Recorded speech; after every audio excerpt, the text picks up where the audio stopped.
All right, so now we're at slide 59, and I've got to say that this will probably be light and fluffy because it's mostly just me talking over theory, which, there's not a lot of calculation or computation going on. It connects closely to our conversation on information, and I'm really sad that we're not doing this conversation in class because, to be honest, this is probably one of my favorite topics in the whole course, but so be it. At least when we all get back, we can, revisit this a little bit and discuss it. So signaling. I've got here just a couple of motivating pictures to demonstrate the notion of signaling and to give different examples of signaling in practice. So, when you think about the value of your undergraduate degree, I'm going to jump to this picture. Clearly, hopefully you guys graduate and you're happy and you do well in the world. But you can think about the value of an undergrad sort of being broken down into two major parts, I think. There's the consideration of what we call human capital. This is, did you learn something? Have you learned something useful? Have you picked up skills that are beneficial? Can you do things that you couldn't do before? The other consideration is just signaling. That is, do you somehow reveal something about yourself that is outside of the human capital? Okay, so I'll give you another example of pure signaling, would be like, let's say, a peacock tail. This is pretty much just signaling. Why do we think this is just signaling? The reason we think this is purely signaling is, in fact, a peacock's tail obviously it's not human capital, it's not peacock capital either, it's like negative capital in the sense that it is a disadvantage. Having a large tail only allows predators to catch you, it allows predators to see you, it takes energy and resources to produce this tail, and so why on earth would natural selection select for this big ostentatious tail when it has all kinds of competitive disadvantages?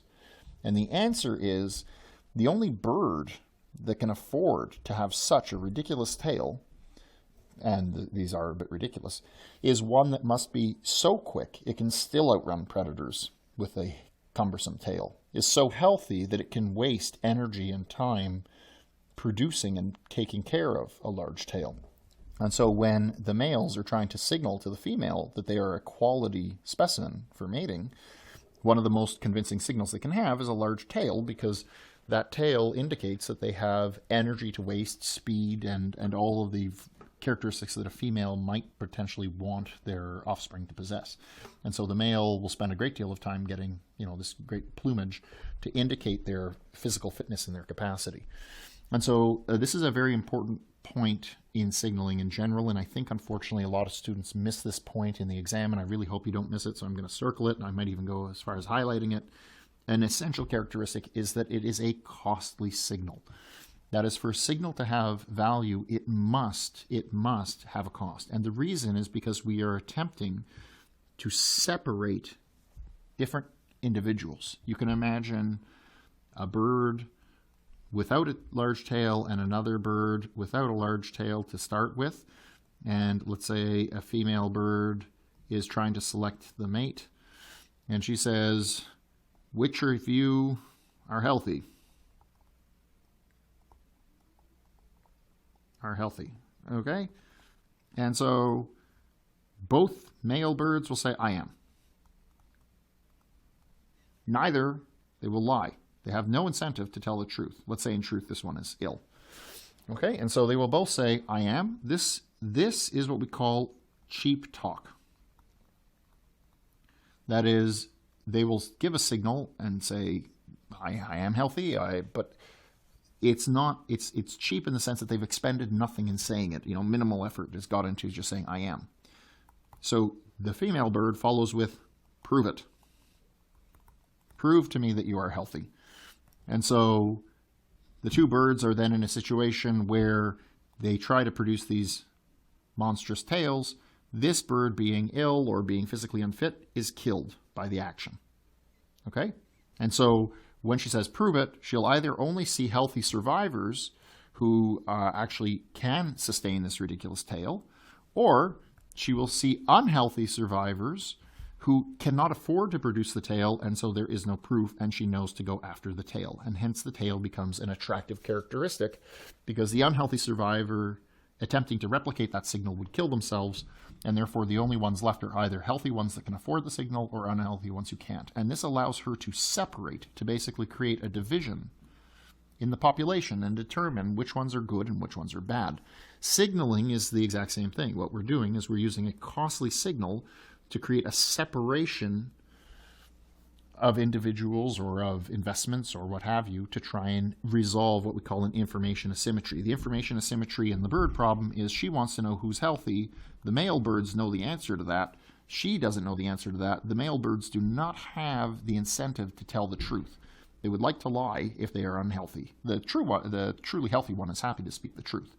But the one who is sick does not want to admit their illness, and therefore they will not want to divulge that information. They will not want to prove it.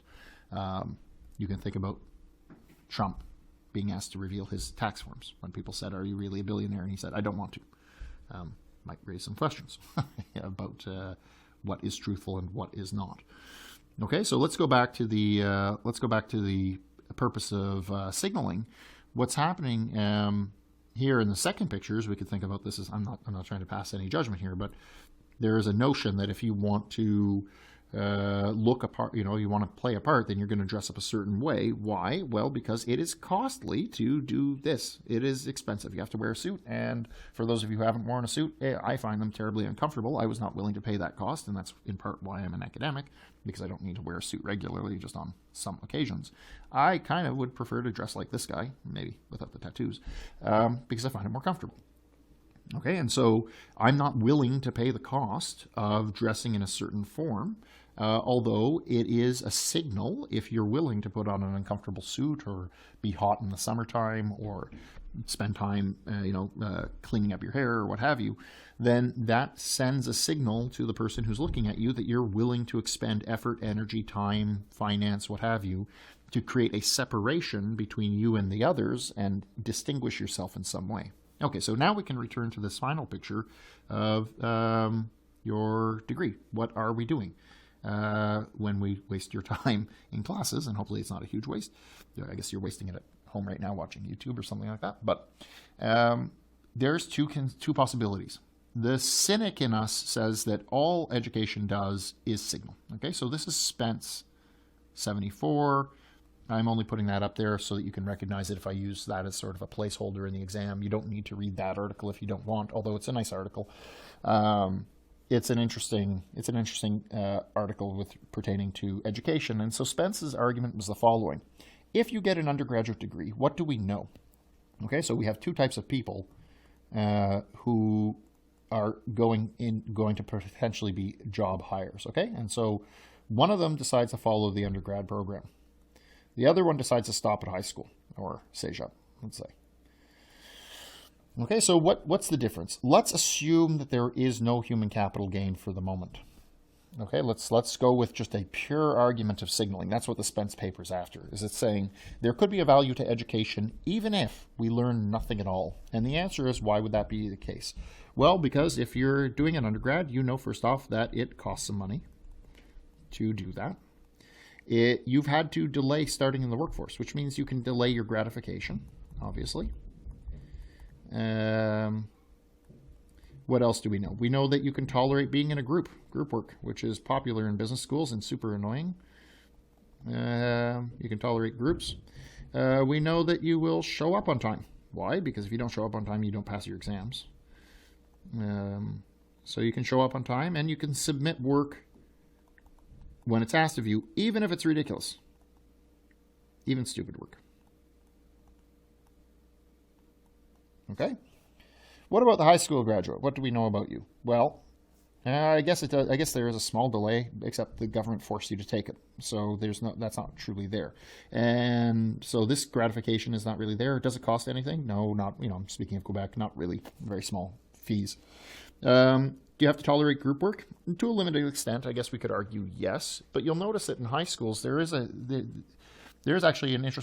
thing that people do want to see that you do in high school, which is you spend some time on a sports team or extracurricular activities, which I would argue is actually the tolerance of groups, in and amongst also dedication and other things. But generally speaking, I don't know how much high schools change, but it's not a ton of group work.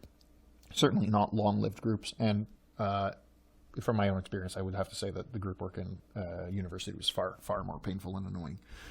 And then finally, showing up on time. Okay, that's true that you need to do that in high school, except, you can kind of get away with being a little bit late. That's probably true too in university, but there's a higher rate of failure in university. And submitting work. Yes, you can submit work in either case, but you've chosen to do more stupid work if you've decided to do an undergrad.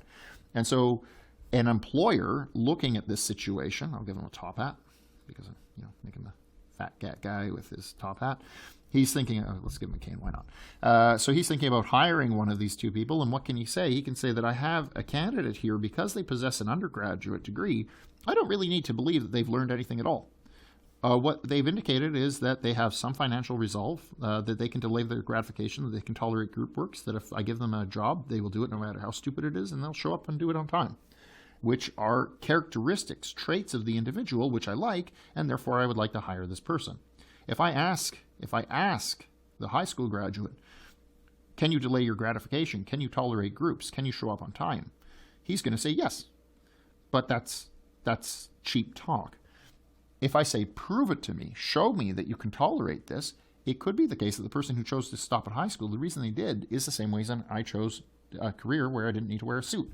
The fact of the matter is they find these things extremely costly because of their psychological makeup. Maybe they can't delay gratification, or maybe they cannot stand, this would be my brother's case, cannot stand doing stupid work. And so as a result, they can't get the undergrad. It's too expensive. The same way the peacock tail was too expensive for an unhealthy bird, it could be the case that a person with lacking these characteristics, it's just too psychologically expensive to get an undergrad, and they simply won't have it. And therefore, we now produce a separation that's visible and easily detectable by a single thing. Do you have an undergrad? Yes, no. Or is it from the right school or the right program? Yes, no. And that's it. And the employer does not need to ask about all these things and listen to your cheap talk. They can simply say, do you have an undergrad? Yes? Okay, fine. You're hired. Again, it's not perfect. It's like any other signal. Undergrads, you can pass them, obviously, but on the whole, not possessing all of these traits, but on the whole, you must possess some combination of these traits in some degree to have been able to pass through the program.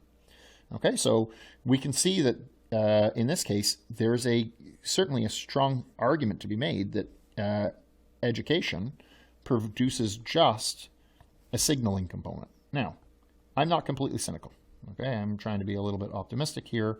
I do think that we're contributing something to your human capital, which I'm trying to do right now as I talk to you. I don't know if you guys are going to just memorize this to get through my exam and get your signal and be done with me, or if maybe you'll try to assimilate some of this information and make some sense of it. But I'm going to be hopeful that some number of you will absorb this information and hang on to it and find it useful through the rest of your life. And so what would be my argument as to why I think there would be a human capital benefit?